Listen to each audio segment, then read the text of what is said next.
Forgot about that. Where's my mouse? There. Okay, the flux capacitor is flux.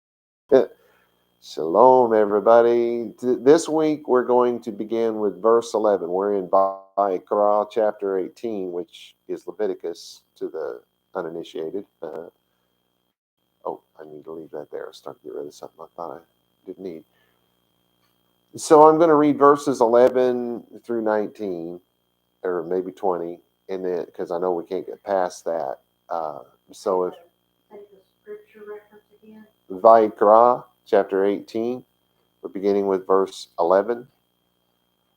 Okay, so it says, Ervat bat eshet aviha et aviha choteha hiv lo tegale ervata ervat achot aviha lo tegale she'er aviha hiv ervat achot imha lo tegale ki she'er im achiv ervat achi avicha lo tegale el ishto lo tikerav dodat techa hiv ervat kala techa lo tegale eshet bincha hiv lo tegale ervata ervat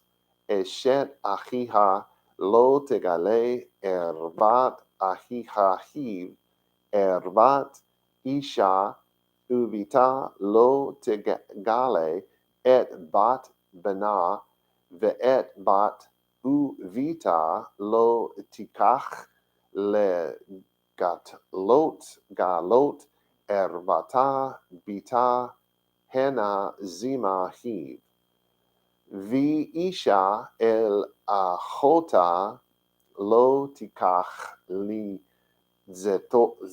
zeror, sorry, le galot ervata eleha bechayeha. Ve'el isha benita tam ata lo tikerav legalot ervata.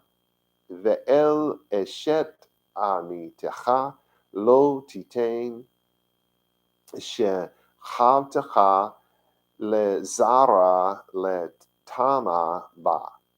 All right, you may be seated if you happen to have been standing in that sort of a thing. Let's see, let me hit this little button right here. That takes me where I need to be. Okay, so last week we left off, the translation was, do not uncover the nakedness of your daughter's daughter, for they are your nakedness. So if you remember that, of course, uncover nakedness is the sexual nature. Don't have sex with your daughter or your daughter's daughter, your granddaughter. For doing that, because this is a Hebrew idiom, and this is a really good way to understand how I know all these idioms, right? How do you know? Well, it's right here. This is an excellent example. Do not uncover the nakedness of your daughter or your daughter's daughter. Okay, that's the idiom. So what does the idiom mean? For they are your nakedness. Doing that is called your nakedness. Anyway, that's how I know these things, because it gives the idiom and then gives the meaning, or it gives the meaning, then it gives the idiom. There is no rule about which one can come first or which one can come second beyond the writer's discretion, really. You could say that by the, what's the word I'm looking for? Let me see here. This is the wrong piece of paper. Oh, here it is.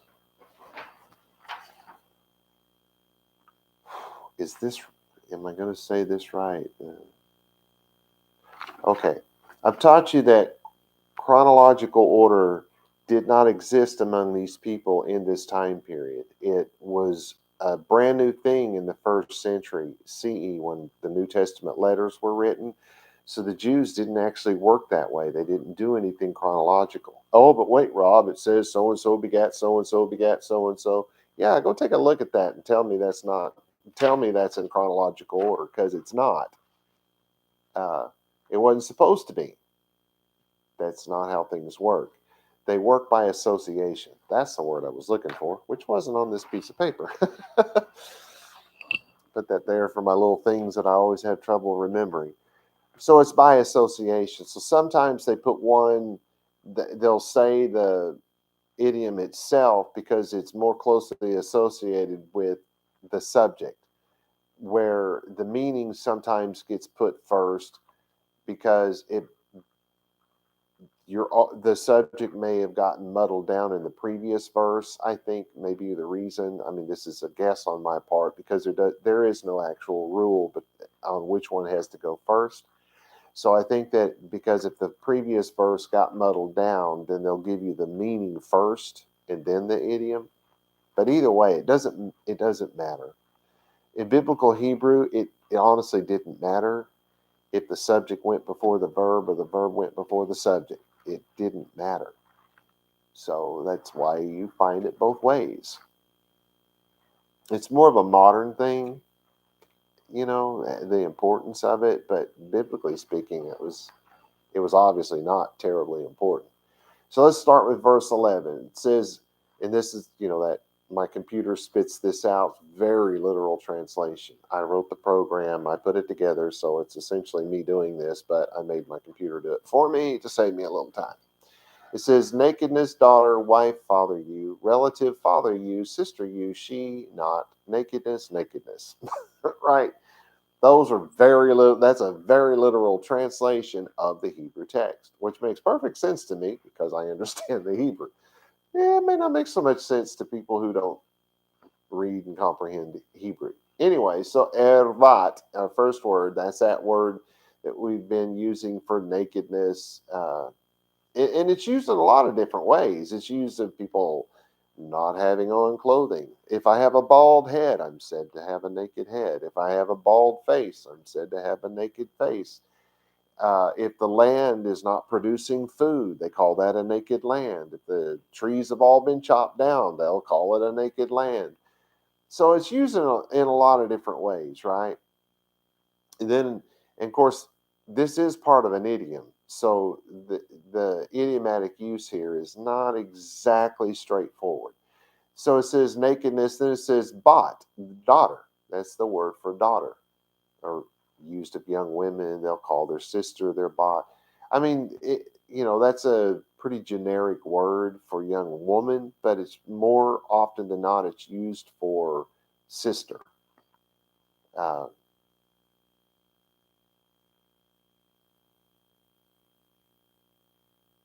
Anywho, our next word is eshet, which is almost always used of a wife. Um, but it can just be generically used for a woman in plural, because this is plural with the take added to the end of it. It'd be a hey normally. Esha. Isha is the woman.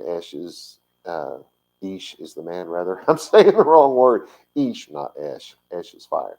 Okay, anyway, so we have Vicha, which is father you. So in English, because we speak backwards, we literally speak backwards.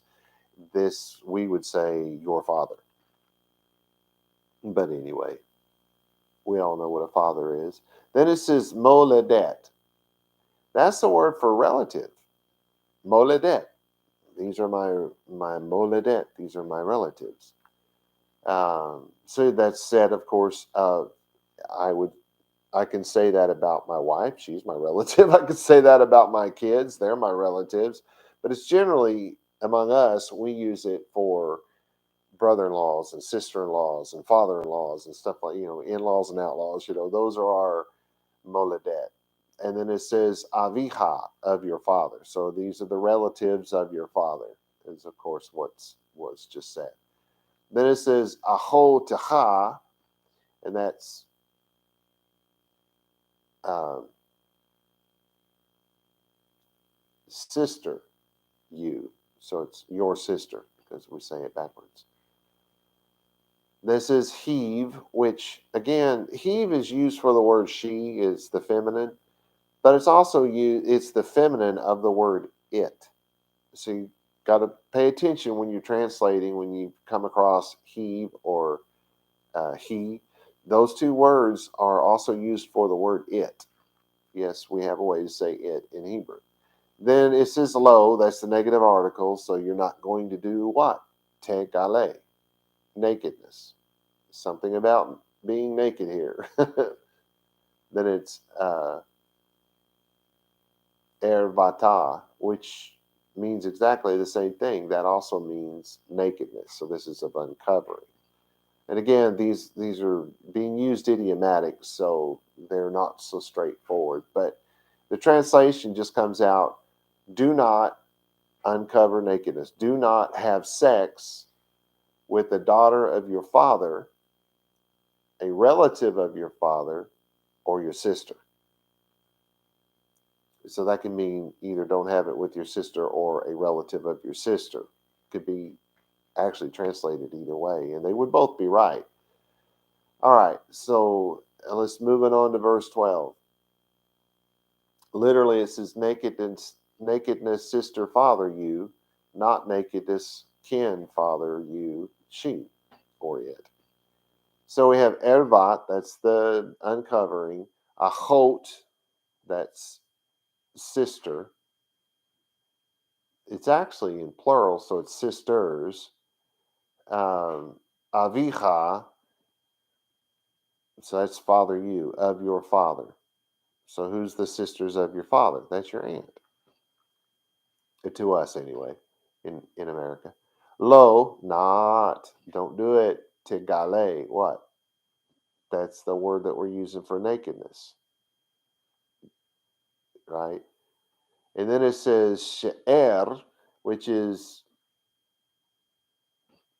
we would say kin or kinfolk here in America, especially in the West, or in the South, I should say. Um, it actually means flesh, but it's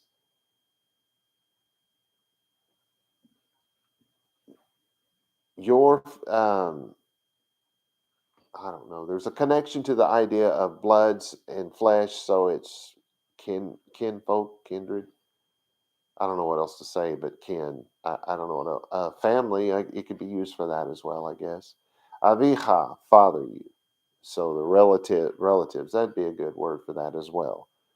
Is that is that two different bullet points? We have one word for relative and another word for relative. So there's two. No, you don't use the same word twice in the same sentence, right? So we use different words that come. We stole, Americans, the English language stole that ultimately from the Jews, um, who may have stole it from Mesopotamia. I'm just saying, but that's been a part of speaking any language, literally from the beginning, because language started, well, written language anyway, started in Mesopotamia, and that's one of the things that they did. And so then we have heave at the end. So we have do not have sex, do not undercover nakedness, do not have sex with your father's sister or your father's family, his relatives. So this is, didn't they already say that? Well, kind of. But this is more encompassing. This is any of them. Uh, Second cousins, third cousins removed. I mean, any of them. This is covering all of it. Because what we're getting are the extreme details here, right? We were given the overview, and now we're getting some real extreme details, which in chapter 20 are going to be even more detailed than this, if you can believe that. Uh, all right. So anyway, a very literal translation: nakedness, sister, mother, you; not nakedness, for kin, mother, you, she. So essentially, we've just said the same thing that we just said, except instead of it being about the father, now it's about the mother. And this will be just as all encompassing. You start off with the ervat, that's the nakedness part. Achot, sisters, So any of them can't make exceptions because one's prettier than the other or something. I don't know. Imha, mother, you, your mother. Lo tegale, so not uncover. So or well, don't uncover, and then here's the nakedness. Okay, then we have ki, for or because, she'er, there's your word for kin. Because she's kinfolk, she's family, she's a relative. Then it says imcha, of your mother. And it says he at the end, she or it. So, like I said, it's almost the same thing. Nor, because this is a continuation, it's literally the same verse. Verse 12 and 13 are actually the same verse. They shouldn't have been split up. Nor have sex with your mother's sisters or your mother's family, right? So there it encompasses everyone that is related. Okay, so then 14. I know I'm blowing through these, but we're going to get hung up on a couple of things that we'll spend some time with, and it's might be pretty surprising to a lot of people. So 14 is nakedness, brother me, father you, not nakedness to wife he, not shall approach aunt your she. So anyway, ervat, so we starting off with naked again. Achi, that's not brother me. Well, could be, yeah. It's actually in plural, brothers. So let's not do it my brother. Let's say brothers because this is definitely plural. But you realize in Hebrew the way this is spelled, it can either be brother in plural or it could be my brother. They're spelled exactly the same way. What makes it different is how you, well, in this case, it's not, well, ahe, maybe I should have translated it that way so that you know that it's plural of brother rather than ahi, which would be my brother, right? So it's the way we say the word. The spelling is the same, but the way we say it is what makes it different. The reason why I put me is because the way this was spelled out with the Hebrew vowel pointing is actually wrong. Just saying, just throwing that in there. And then it says aviha, so that's father, you, your father. Lo tegale. So this is almost identical, right? We're almost not even changing what's being said here. So what happens when we keep saying the exact same thing over and over and over again? This is how you put explanation points on the ends of your sentences in Hebrew. You keep repeating yourself. You find different words that mean the same thing, and you keep saying those together. It's getting, and if you were reading it the way Moshe would have read it at Sinai, every single time he repeated a word, he would have said it louder and louder and louder and louder and louder, right? Because it's the adding of the emphasis. This is El, which means two, Ishto, so it's wife, he. Actually, if the vowel pointing is not there, you might say wife, they, their wives. Could be said either way. But in this case, it was wife, he. Lo, which is the not, tikera, you will not approach. We haven't had this word in a little while, but this is to come near, to draw near, that kind of thing. You know, you're not going to go anywhere near do da tacha, your aunt, your father's sister, your aunt. And then it says, winds up with he at the end again. So, nor have sex with your father's brothers, neither shall you have sex with their wives or his wife. Yeah, that was singular. His wife, she is your aunt. Now, even Ezra wrote that there were laws such as no sex with the wife of your mother's brother, your aunt-in-law, and no sex with either grandmother. Thus, he felt, it was important for people to know the oral law, since God forgot to add them, apparently, No, they're in chapter 20. I'll tell you what happened. Let me tell you what happened. I've done the same thing. When you're translating and you're starting with the book of Genesis and working your way all the way through, what's the word for Devarim?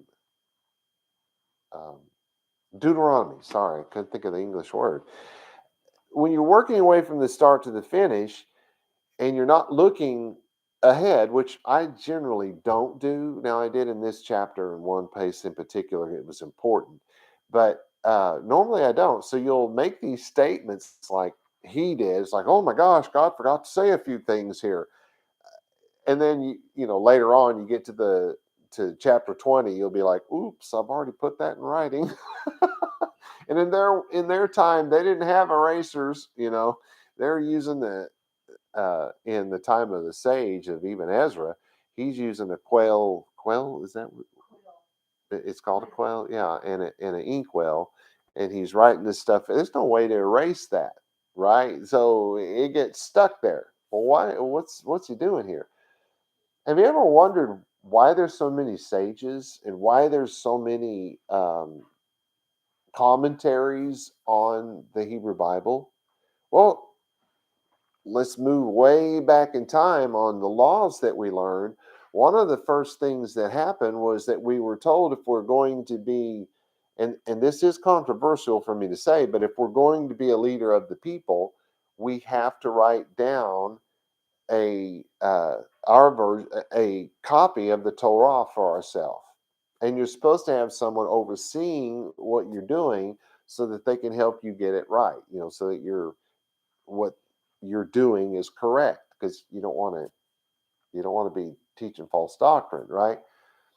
That's controversial because another argument is, well, that part's not, I guess, not controversial. But what's controversial is some argue that everybody, if you're Jewish, you have to write down a copy of the Torah. And then the controversy gets deepened because, well, if you write it in Hebrew and you don't read or understand Hebrew, then what good's that going to do you? Isn't the whole point in writing it so that you can use it for your personal use? So you've got the argument of who has to write it, and then the argument of what language it has to be written in, right? And so there's been a lot of controversy, a lot of arguing around that. I think it would be best if everyone who follows the Torah took the time to sit down with a copy of it. If you're an American speaking English and reading, writing, understanding English, and that's your preferred language, you should write it in your preferred language. No matter what that language is, you should write that out, and you should have someone help you to make sure your translations are correct. If you don't have, like, say you're Spanish, they have a Spanish Torah, so you can just, well, it's a Spanish Bible, if you will. You can just copy that down, but you really need someone that's trained like me to help you understand that some of those translations aren't exactly right. They can't be. Some things just are very difficult to translate. Well, the reason, I mean, into another language, and some of them are impossible. I was given a friend of mine an example yesterday. It's raining cats and dogs. Well, if you're trying to stay true to the text, which most translators of the Bible try to do, then you have to put the words for it's raining cats and dogs. Okay, well, I said that in front of about 40 people from India one time, and every one of them's everybody's eyes got just huge. Most of them went out loud like that, and several of them took off running to the door because they thought I was suggesting that dogs and cats were literally falling out of the sky and landing on the ground, and they wanted to see that. So, idioms in particular are difficult to translate into another language. And then you've got the whole, well, I can either translate, which would in that new language say it's raining cats and dogs, which then nobody knows what it means, or I could say it was pouring down rain or it was raining very heavily. Well, then when you get to your concordance, and you start looking this stuff up, you're like, oh, somebody's lying here. Somebody's making stuff up. This guy's a lying demon out of the pit of hell, because right here it says it's raining cats and dogs. Doesn't say it's raining heavily. So you see, that's a bit of a problem for a translator, and that's why it becomes a commentary. So you'll write that it's raining cats and dogs in your language, but then you have to put a piece of commentary in there explaining that that was an idiom, meaning that it was pouring down rain or raining very heavily, however you want to say that. So that's why there is a commentary by Ibn Ezra, Rashi, Maimonides. They didn't do these things to try so much to try to invent Judaism, because it had to be invented, since none of them spoke Hebrew. None of the sages in the 12th century that I can find spoke Hebrew. Most of them wrote in Latin. Latin, uh, the ones that became the sages were the ones that wrote it in Aramaic, because that was their language at the time. Some of them even wrote in Arabic. I think there's one or two of those. So, and that is not the same language. Anyway, uh, they all did this because they were fulfilling their duty as Jewish leaders to have a copy of the law. That's why there's probably hundreds of thousands, if not millions, of these things, most of which are never seen again, because someone dies and maybe they bury him with it, or maybe it just over the years it deteriorated and got thrown in the trash or whatever. And there were times when people, like the Romans, burning anything that was written in Hebrew or Aramaic, either one. There was a lot of that happened several times throughout history. So that's another reason why so many of them are missing. But at one point we may have been in the millions of these things. So anyway, I just thought I'd throw that in for free.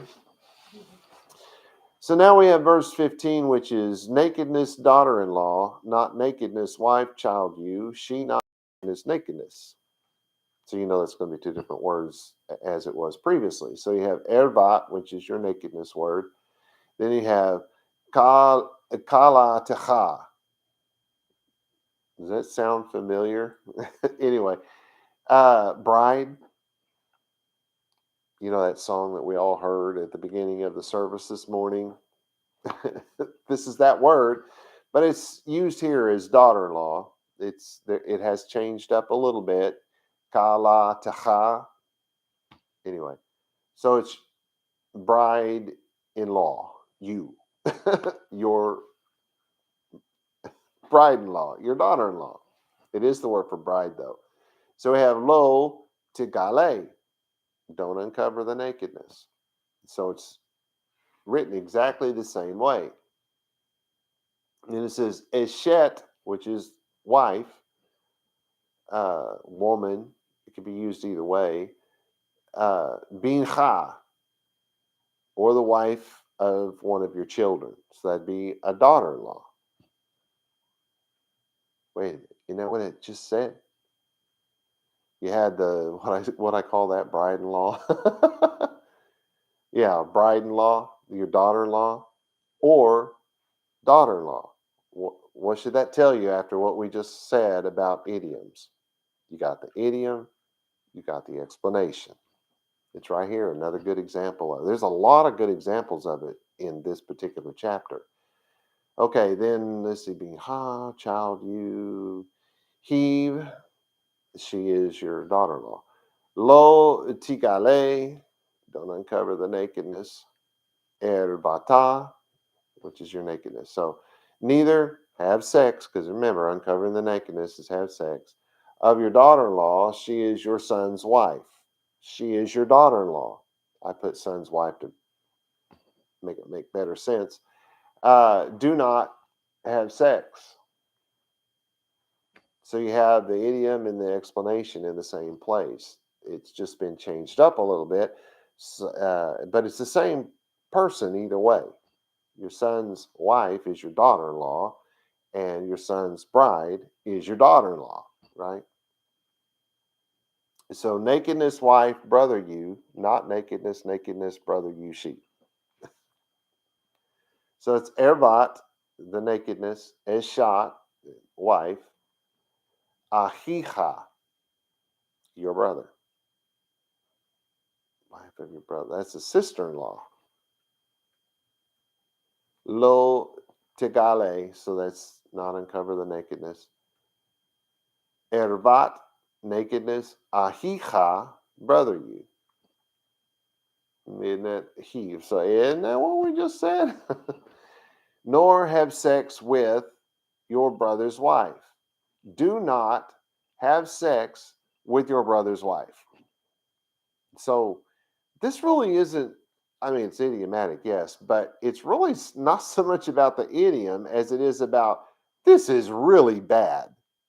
By now, when Moshe was reading, he pretty much would have been screaming by now, right? Because it gets louder and louder and louder. At least that's my understanding of it. Others may disagree, but I can't see how that's not the way it would have been read, because how would you add emphasis, right? We know how we do, but I think that theirs would have been a little different. I think that the reading would have gotten louder and louder and louder. Anyway, and I have reasons for that. It's not that I just made it up. So I have a note here, though. To have sex with your brother's wife is the meaning of the Hebrew idiom, uncover the nakedness, do not uncover the nakedness of your brother. Right, because it didn't say brother's wife, it said of your brother. So to have sex with your brother's wife is to uncover your brother's nakedness. That's what I wish I'd have realized that earlier. I realized that when I translated it, but I forgot. I didn't even catch it when I was going through the words there. It said, first off, not to have sex with your brother's wife, and then it tells that's the meaning, and then it gives you the idiom. The idiom is do not uncover your brother's nakedness, because having sex with his wife is uncovering what's his nakedness. That's an idiom. To uncover your brother's nakedness means to have sex with your brother's wife. Same way with the father. Don't uncover his nakedness. That means don't have sex with his wife. So they are idioms, literally idioms. But again, the way they're written, this is for the emphasis. That actually explains why they give the idiom and then give the meaning. They don't every time, but they do almost every time, because they're trying to give emphasis to what's being said. So again, at this point, if you're reading it out loud to your congregation, you'd be really getting loud if you're doing it the way they used to. Now, Deuteronomy 22:13 commands Jewish men to marry their brother's wife if his brother dies without having children with her. Remember that? That's the Levirate vow or something like that. That's what they call it. This verse is not an exception to this law. It's not. This is not saying, well, you'll be breaking the law if you do that because it says right here. No, that's not what's happening. Once a man dies, the woman he was married to is a widow. She is no longer his wife. And you can find that in the New Testament letters. Shaul, that guy they call Paul, he said something about that, only he was connecting it to the law. When the man dies, the woman is no longer under his law, no longer subject to his law. What's his law? Their marriage covenant. Anyway, so no, the man doesn't have some kind of law over his wife, but that's the marriage covenant's what he's referring to. Another idiom. Anywho, so this is not an exception. This is a completely different law, completely different circumstance. So thus, the brother can, in fact, marry the widow of his biological brother without breaking this law. Still, in biblical Hebrew, a brother is another Jew. If you're, why do I say that? Well, because The biblical law was written to the Jews. It was not written to the whole world. Just the Jews. And who are the Jews? Oh, those are the ones born of a certain bloodline. No, you got a problem with that argument because the father of the Jews wasn't even a Jew. Hello. That guy was from Mesopotamia. He was from the land of Ur. That's where they're now being called Samaritans were from. I think there were two sets of Samaritans, the best I can understand now, because you had this place Samaria, and you had the ones they calling them Samaritans because it's Samaria, I suppose. Um, though it's not the same Samaria of the New Testament letters, and it's not the same Samaritans. It's two completely different groups as far as I can tell. But anyway, that's where he was from. So he was Chaldean. He was Hasdai, Chaldean. So yeah, he wasn't a Jew. It's not about a bloodline. These are the group of people that when God said, "Will you be my people?" they said, "Yes, we will do and obey." Those are the Jews, the ones who do and obey. If you don't do and obey, well, your claim to Judaism is pretty thin. Anyway, so if you have a problem with that, just call me up. I'll walk you through it and help you to understand the what I mean by that. And it's a kind of a long-winded argument, but it's a solid one, I promise you.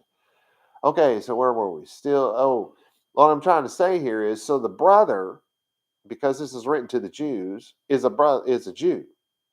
It never actually meant the biological brother. I don't believe it meant that at any time.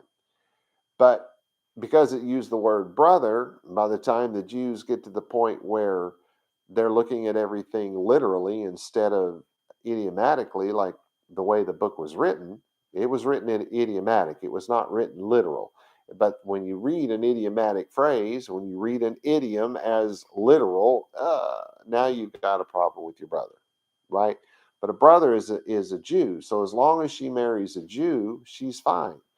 There's a good example of that. Ruth and Boaz. Ruth was from Moab. She was what they call a Moabitess in English, I think. Um, but she had converted to Judaism. She said it herself. Your God is my God. Your people are my people. It doesn't say will be. It says is. Anyway, look it up. Just saying. You need to know the difference between biblical Hebrew and modern. But anyway, so you see there that she did not marry the brother of her husband. Would have been impossible. He didn't have one that was left living, right? So, well, there's you exception to the rule. No, that doesn't make it an exception to the rule. Okay, yeah, okay, we're doing good on time. Nakedness, woman, we're on 17. Nakedness, woman and daughter, not nakedness, daughter, son, her, and daughter not, shall take to uncover nakedness, daughter, they, wickedness, she. Or it is wickedness. Okay, I need a little slurp here of coffee. Oh, it's actually Coca-Cola. It's too hot to be drinking coffee. Anyway, so we start off with ervat. We're getting louder. It's getting more important, right? So you got nakedness, isha, woman, wife. Isha is usually wife. I have woman here for some reason. We'll see. Uvita and daughter. I'm going to think about that one a minute. So, lo te gale. You don't uncover the nakedness of the wife and daughter or the mother and daughter. Either way, it's going to be the same two people. It's a mother and a daughter. Etbot and daughter. Benah, son, her. So her son. Still talking about the woman here in this case. You can literally translate it either way. You can say the woman and her daughter, the woman and her son, or you can say the wife and the daughter, the wife and the son. the assumption here, given that she has a daughter and a son, is this is a wife, Isha. Anyway, Ve'et and Bat, so it's the daughter of the son. Uvita, so that's and daughter, so the daughter's daughter. Lo, which is a granddaughter, by the way. Lo tikach. Now, here's something changes. We haven't run into this one before, so it's important that we stop here and look at a word that we know the word. The word is kach in Hebrew. It's to take, to stick together like glue, to adhere, to take for oneself, to take a wife. This is of the word marry, to get married. Le galot, to uncover. It's kind of like I say, don't get married so that you can uncover ervata, her nakedness. Sha'ara, so now it's going to tell you why. This is a kinswoman. This is the word for the kinfolk, the family, the relative that is now in feminine because they've added the hey at the end of the word, which is kind of a sound at the end of the Hebrew word. It's a breathing out sound, associated mostly with the H in English when you see it written out in English letters, but it's actually the sound. The the breathing out sound is what the hey does. Then it's zima. I start to say the wrong word. Zima, wickedness. This is counsel. In a bad sense, it's a plan, a wicked plan, or plan to do wickedness. It's mischief. It's a purpose or a thought. Whether good or bad, it can be either one. Then it says he. It is a bad plan. It is. It is. Uh, it is wicked. You could say it either way. It's not going to make any difference. So then it says, nor have sex with a woman and her daughter, neither have sex with her son's daughter, nor take in marriage her daughter's daughter. They are close relatives. It is a bad plan. It is wickedness. And how would I know which one to use? Well, by now we're screaming. So this is in the negative. It's not that it's a bad plan, it's wickedness. That's how we know the difference. To have sex with a woman and her daughter, or to have sex with a woman and her son's daughter, the way this is written, that's the idiom. That's the meaning of the idiom. Now, whether it's at the same time or separately, that's not specified here. So, what does that do? That means ever, never, never, never, never, ever. I'll say so. Anyway, this is the meaning of the Hebrew idiom, which the idiom is to uncover the nakedness of the woman's family. Because remember, the feminine for kinfolk, that's the word for family. So, where do I have that?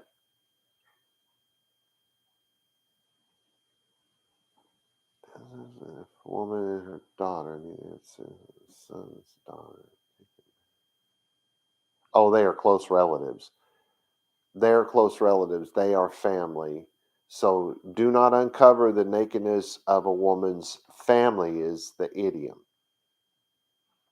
And we already know what that means. And in this case, these idioms are almost identical to the meanings. They're not always like that. Uh, yeah. So then it moves on to 18. Sure. I was actually looking at the time, but that's good.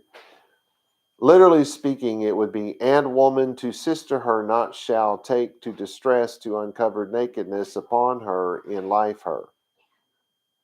So ve'isha, and a woman or and a wife, el, which is to, achota, to her sister, or with her sister. Can be either one.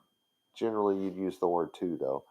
This is lo tikach. You will not take. This is that word of marriage. You don't take in marriage. Leads. I'm saying this wrong. Li zeror. That that's to distress. It's to press, to compress. Like you take a ball and you push and you push and you push and you compress, and if you compress hard enough, it'll blow up, right? So maybe I should say balloon. Something I can actually do that with, right? But this is a binding. You tie it up and tie it tighter and all that, or the binding of all of these cords of a rope to make something strong. It's of that idea of that compression. So it's used to oppress, to persecute, to treat in a hostile manner. Because it being a primitive language, few words, lots of different meanings. Uh,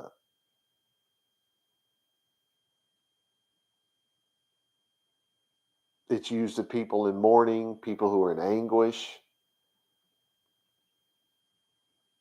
So anyway, you get the idea. Then it says legalo, to uncover. So doing this is going to put these women in anguish. Ervata, so uncovering the nakedness. Aleja, upon her. It's going to put the stress upon her. That's what that connects to. Then it says becha yeha, in her life, or while she's alive. So, and do not marry your wife's sister, causing them distress by having sex with them while she lives, while she's alive. The previous verse forbids a man from having sexual relations with sisters at the same time. This verse forbids sexual relationships with sisters separately while both are alive. Thus, this verse also allows a man to marry his sister in law after his wife has died, and of course, have sexual relationships with her. The her here being the previously a sister in law. So that is acceptable as long as the man's wife has passed on. He can, in fact, marry the sister. And it makes sense because they've already said that, I've already brought up the verse about marrying the sister in law. A man can marry the sister in law, so of course the woman can marry the brother in law. Anyway, it works that way in Hebrew. You can't have the one without the other. Okay, so verse 19, and to woman in menstruation, unclean her, not shall approach to uncover nakedness. Ve'el, which is and to, uh, Isha, to the woman or the wife, benidat, nida. You guys remember the laws on nida? So this is that word, so who's in menstruation. Uh, tum ata, unclean. She's her, that's in the feminine, she's unclean. Lo tikera, you will not approach her. Legalot, to uncover. Guess what the next word is going to be?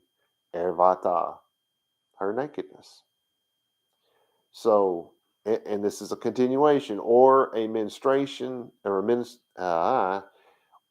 menstruating woman, she is unclean. You shall not approach her uh, to have sex, being the meaning of to uncover her nakedness. This law was given to us when we went through the laws of Nidad, if you recall. Why is it saying it here again? Why would they put this here? Because Hebrew is written with the what was the word I said a while ago? Association. It's so because this associates to forbidden sexual relationships, it must be added here. That's the reason. Okay. Then it says, and to wife neighbor your, not give copulation your, to seed, to unclean her in her. Again, a law that we've already had, but it's connected here because of the subject. So it's because there's a connection, it has to be added in this writing style. This is the epic poetic writing style that came right out of Mesopotamia and became well, that was a Shemitic language. It shouldn't surprise anyone that the Shemitic people who spoke the Shemitic languages all did this. They all did this at this time. Okay, read Umberto Cussuto if you don't know what I'm talking about. So it starts Ve'el into Eshet, so that's wife or woman, or women. It could be plural, or is plural. Ami Tacha, of your neighbor. So it's assuming there's probably more than one neighbor, if you will. But the neighbor, the word is rare in the biblical text and literally means another, as in another human, another man, another woman, another car, another boat, another. uh, it is not used of inanimate relationships and friendships as in the more commonly used word rea. Uh, okay. Rea being usually translated friend, but actually means lover. So when they're saying your neighbor, these Rea is used of someone very close friends, very close neighbors. This is spreading it out further, right? This is covering, if they're a Jew, they're your neighbor. If they're living in the land or in the place, like say you're in Israel, it would be all of Israel. But say you live as there's a Austin is the next town over from where we live, and there's a place up on the northwest side of town that is a Jewish community, and there's all these Jews that live in there. Well, as soon as the Jews set up this community, a whole bunch of Muslim, Jew-hating Muslims moved all over there, in the hopes that it would run the Jews off, which it did not. But that's what they had hoped for. Well, those people who hate the Jews are these neighbors. They're part of that because they're living in that very Jewish neighborhood. It's predominantly Jews, but they did that. They bought up land and bought up houses and stuff like that, trying to run the Jews off, but it just didn't work. All right, so our next word is lo titain, which is do not give. It's to put, to place, to set, to give from one hand to the other. It's all of those things. This is a very generically used word. Then it says shehavtecha. I'm just going to stick with the word copulation. I hope you guys know it. If you don't, Copulation. Look it up. Le zara. Maybe this will make it clearer. Seed. Don't give your seed. This is le tama, which is to her. Ba, which is in her. Okay. Or your neighbor's wife, do not have sex with her to make her unclean. Just you doing that will make her unclean. It'll make you unclean, but it'll make her unclean as well. You're not allowed to do it. Leave your neighbor's wife alone. Okay. I'm cutting this a little close here. Darn, I was hoping we'd get to... Well, let me do this one. This would be a good place to stop. Oh, no, wait. This is 21. I didn't get that far, did I? Okay, I'm going to stop here. We'll get into... Believe it or not, the ickiest part of this whole thing is going to be the most interesting. So we'll pick up with 21 next week. Shalom v'shalom, you guys.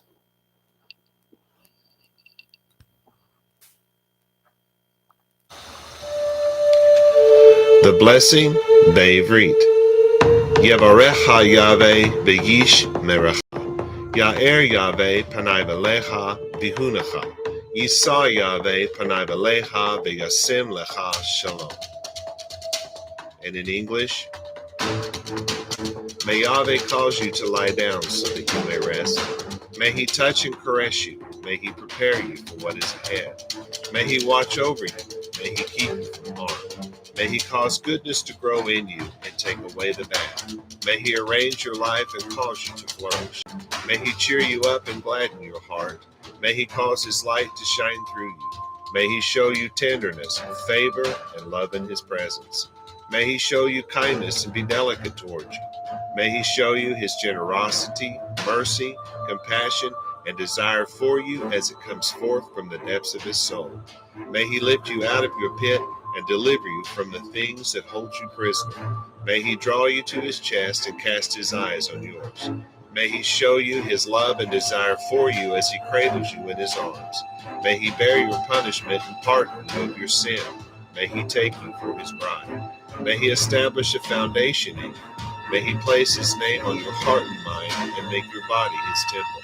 May you be his treasure. May you always be on his mind. May he draw you near and comfort you when you are afraid. May he assure you there is nothing to fear because he is with you. May you and all that concerns you be at peace because he is your friend. Amen.